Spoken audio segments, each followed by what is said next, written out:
Thursday night comes around very quickly. Hello again from me, Alan Biggs, to Talking Sheffield. Welcome along here on Sheffield Live TV. Some topical guests this evening. Big action coming up at Sheffield's Owlerton Stadium. That multi-sport complex, one of the jewels in Sheffield's sporting crown. Big greyhound events coming up, lots of topics with John Gilburn, the Managing Director of Owlerton. Also tonight, Mark Smith. I mentioned topical. He's the caretaker manager of Chesterfield following the abrupt sacking last weekend of Dean Saunders following a 4-0 home defeat. Now, Mark ticks a lot of boxes as far as this show is concerned. As a former Sheffield Wednesday star, I use that word advisedly, I don't hand it out to everybody, but he was a star for sure back in the Jack Charlton, Howard Wilkinson days at Hillsborough. And dare I say, he also worked for Sheffield United as a coach at one time. It's actually his third spell now as a caretaker manager, Mark. Congratulations, first of all. You've been in the role for, I'm thinking, 4 days, and you're still in the role. Yeah, well, they say a week's a long time in football, and so I'm still there. I've really enjoyed my time up to now. The players have been very receptive, and it's something I'm looking forward to. The fact you've not played any matches might have something to do with the fact exactly. that I mean, your longevity. The pressure will start on Saturday, I'm sure. Yeah. Owlerton Stadium, of course, just down the road from Hillsborough, close affinity with Sheffield Wednesday, where this guy used to play. Yeah. And, of course, you both work for the A&S Leisure, don't you? Yeah, very close connections with Chesterfield. Dave Allen, yeah. Dave Allen, yeah. Yeah, just down the road. You've got big events coming up. We're going to talk to Mark about Chesterfield, his immediate challenge, whether he wants the job or not. Got to ask him that question. I know he's been asked it already today. He'll get sick of it.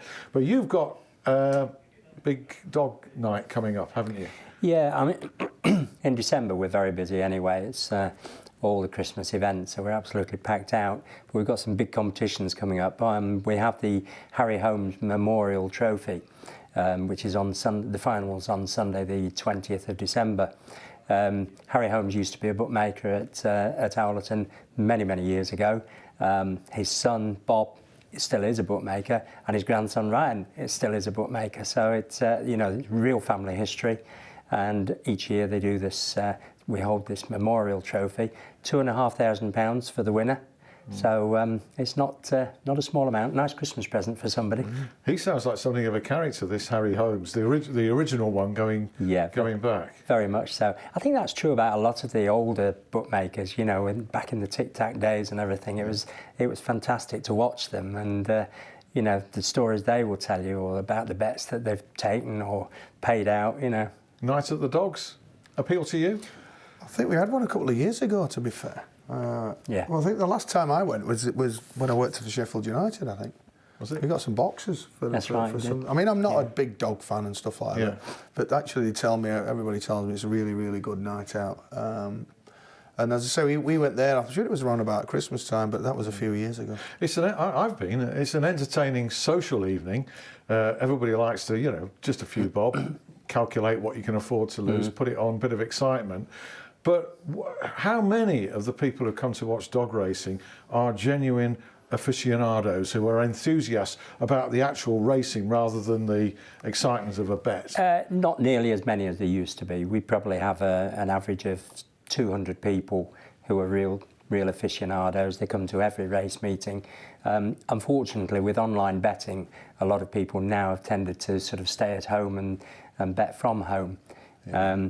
But the genuine greyhound, the genuine dog people, as we call them, we've still got some, and they're real characters. It's great to talk to them. Yeah, I bet. Characters abound in sport, not least in football. I'm going to take you back before we come up to the present. I think your first manager as a league player was Jack Charlton. Is that right? Or am I wrong? Yeah. Jack. No, in fact, I joined Sheffield Wednesday as an apprentice. I think it was the summer after they nearly went into the 4th division. That was back in the day. I think Ken Knighton scored a goal at the end of the season and kept him up. And actually, then Ken went from a player to a youth team coach. So he was our first youth team coach as it was. But the manager would have been Len Ashurst then. Yeah. And then Jack took over probably roundabout, might have been just before the turn of the year or just after the turn of the year, and took it on from there. As a young kid, what was he like to work for? He was great for me, I'll be honest.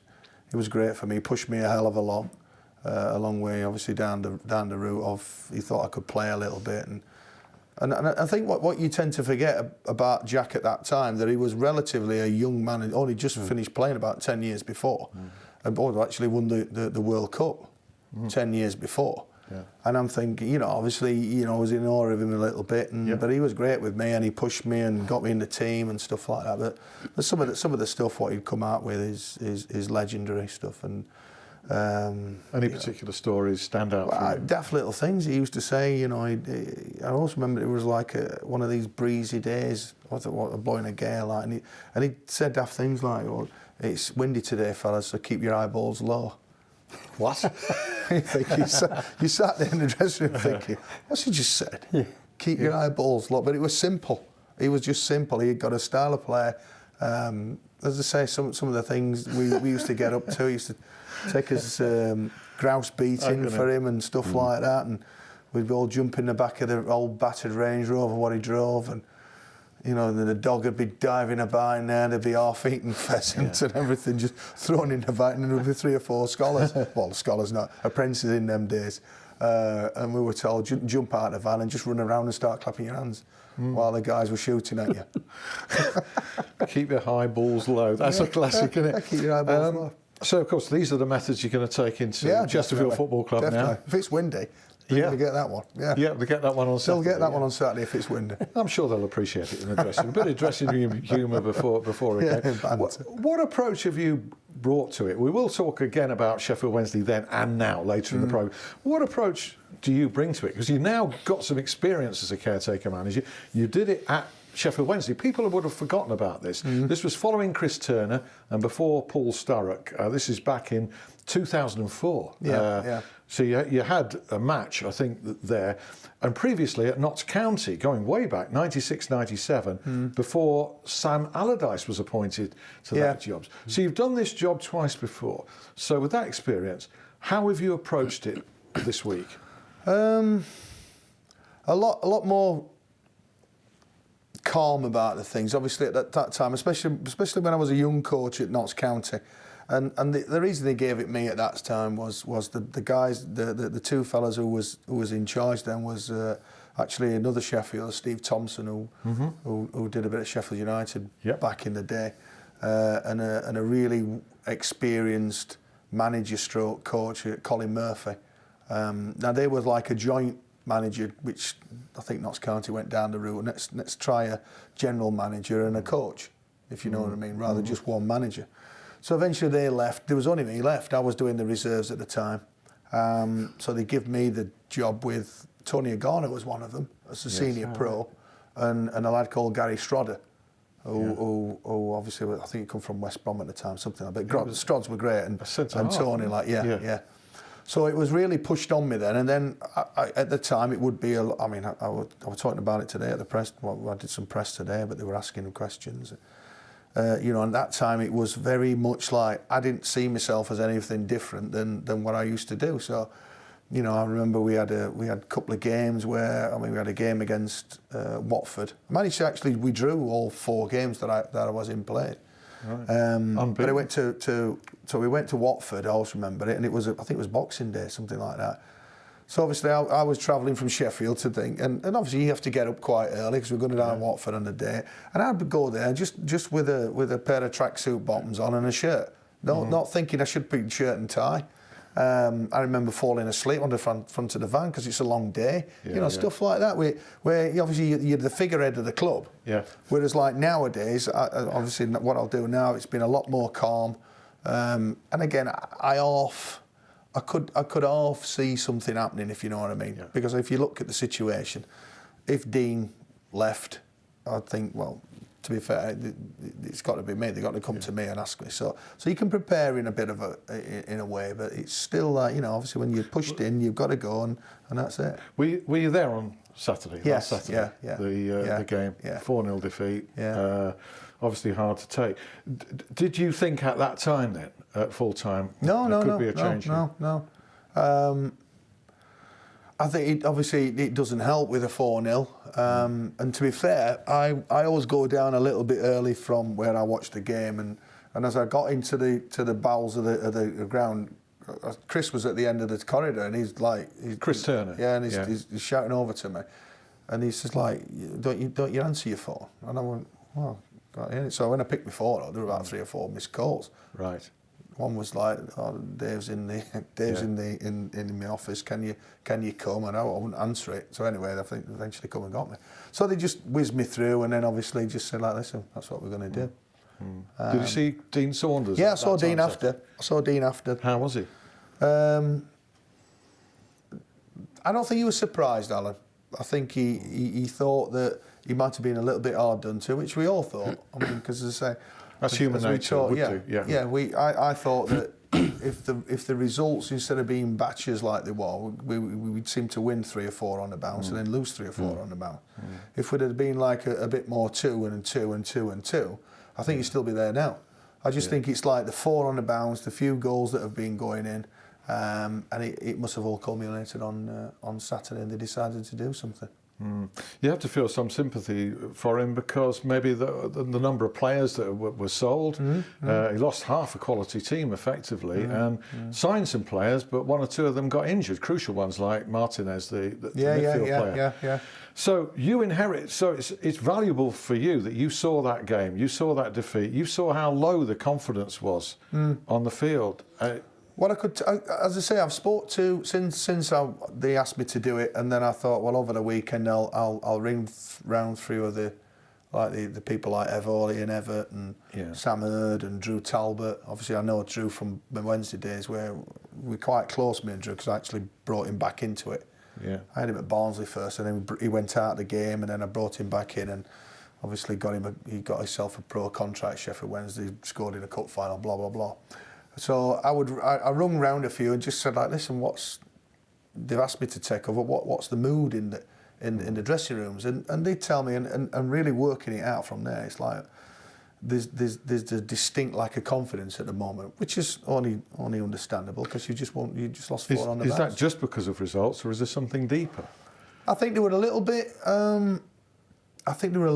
Mixed up on how to play, because Dean being Dean. Being a really top quality player, it would be a little bit sometimes hard for him, I think, when he couldn't understand like why players couldn't do a certain thing, which he found quite simple for himself. I think there were a little bit of that. I still think there were a little bit of like, there was, instead of just being, me as a coach and me as a manager, I'm just, it's quite simple. Maybe 2 or 3 things to tell you, and off you go. Simple as that. I don't want to. I wouldn't want to bombard them with all these kind of tactics. Trouble is, they've had some bad results against teams that really are about the same level, or that they would have expected to beat, haven't they? But again, I think it's certainly quite, last Saturday was in that category. Absolutely. Yeah, I mean, Swindon could, but you could see Swindon. I mean, but it doesn't help when you go 2-0 down within 15 minutes. The start was awful. I was there. I was cringy. You know, it was almost like, come on then, score against us. It was backing off. There was no sort of drive about. I think you're right when you said that. If you think back, probably end of last season when you get into the playoffs. But when you get into the playoffs, you got the likes of Gary Roberts, Jimmy Ryan, people like that. Tendai, Deriqua. All these kind of Sam Lucas, you know, you lose them. You know, obviously you lose a big part of your team, and they're good players. And previous to that, you'd have lost Owen Doyle and Liam Cooper. Yeah. So if you still had them now, you'd be pushing like to get out of this division into the Championship. I think so. I agree with you from what I observed. Definitely. I'm going to ask you in the second half whether you want the job, what's going to happen now, what you're going to do, what you're going to say to the team on Saturday, but without going into great deal, who you're going to pick, all of those questions. But you keep a close eye, I think, on Sheffield Wednesday, just down the road from John, at Owlerton Stadium there. What do you make of it? I know they're out of the Capital One Cup. That's not unexpected, really. I think obviously it makes a change that you're not in this position of the season where you might have only won 4 or 5 games, because that's been quite the norm over the last 15 years. I mean, to be fair, they've never even looked remotely close to getting to playoffs or to actually getting back in the Premiership. But I think this season, there's signs. I mean, the position in the league is about 8th. Yeah. I still think that anybody coming into the club, you've got to have some serious money nowadays if you want to push on to get in that Premiership. They seem to have it. Well, I'm not quite sure because, as I say, I don't follow it as much as what I used to do. What do you make of the quality of the player, though? Forestieri, Bannon, people like that. Has that lifted it? Yeah. I've liked Forestieri for a couple of years like now, where I remember actually doing because I used to do the radio for Radio Sheffield and do the games. Yeah. And Watford came down in a couple of seasons ago, midweek, and turned Wednesday over 4-1, and this little kid buzzing about the front, he looked quality. So I think he's a really good buy or a good acquisition. They have got some good players. They've got some players, and I'll be honest, like Alan, up to probably 2 months ago, if somebody asked me to name the Sheffield Wednesday, I couldn't do it. Yeah. There's that many people now who have changed over, and it's a different kind of. Obviously it's a foreign feel to it a little bit more. But I couldn't tell you the team, but obviously seen them, and I don't see a lot of them. I haven't seen them live, I only see them on the television. They have got some decent players, especially for that level. Now, whether they got enough just to go that next step forward and get into that top 6, top 2, I'm not quite sure. It's just a fraction outside the playoffs. Is there a knock-on of businesses? You're just down a couple of 100 yards down the road at Owlerton Stadium, John, from Hillsborough. Yeah. Is a successful Sheffield Wednesday going to improve your business down there? Yeah, without a doubt. Because it gives people a feel-good factor. As soon as you've got that, people want to carry on going out. You know, if they lose or they draw, particularly matches that you expect them to win, they go home, to be honest, a bit, you know, dejected. They might go out later on at night, but we want them sort of early on. The successful teams, there's a real knock-on effect. And it helps us when we're doing business with them as well, because, you know, we do quite a few joint promotions, joint marketing with Wednesday. We do it with Chesterfield. We do a bit with Sheffield United. And the more successful the teams, the easier it becomes. The more they want to sort of promote themselves as well. So instead of going home, some fans might say, well, it's, dog racing just down the road, go straight down there. They'll come and have a few drinks, watch a few races. Might not stay till the end, but, you know, they just make more of a complete day of it. Yeah. You know, it's great fun. I'm sure that goes back to your time as a player. And of course, for those who don't remember, I do, this is one of the heroes of what they call the Boxing Day Massacre. I say one of the heroes. He got on the score sheet in a 4-0 win. It was the 4th goal, wasn't it? Yeah, everybody had gone. All the Unitedites had gone. Nobody remember. I bet that's a good quiz question. Who scored the 4th goal? Yeah. Penalty. Could be. I got 10 I got 11 that season. So that was just one of Did you? many. Yeah, got 10 out of 10 that season. You scored 10 goals that season? 10 penalties. 10 penalties that season? Yeah. I'd forgotten that. Terry Curran used to get me on with penalties all the time. He'd just run through, they'd whip him down, and then I don't know how I got the ball. I don't know, eventually I came round to taking the penalties, but and then from there I got 10. I got 11. I missed the 11th, I scored the 12th, and then I missed the 13th and 14th. But they moved on into the next season. At that point, was that you saying, don't want to do it anymore? Yeah.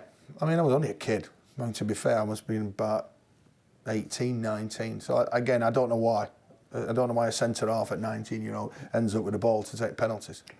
I don't know. And I couldn't tell you, Alan. Was it Jack Charlton who nominated you, or was it simply who felt... Again, I remember taking the first one. It was a League Cup game at Manchester City, and I always remember it. We drew the first game at Hillsborough 1-1. City were first division then. We were third, and then we played at Main Road. And I always remember it got to, I think, we were about 5 minutes to go, and and then there's a penalty. Brian Holmesby took it. We're going to have a break in a minute. Well, I'll finish it off. Finish it off after the break. Okay, it's a long penalty kick. I'll leave you in tense. Tension. More on Sheffield Wednesday, more on Chesterfield. In 5 minutes from now, more with John Gilburn, Mark Smith, James Gregg will join us. We'll see you back then. Okay, cheers.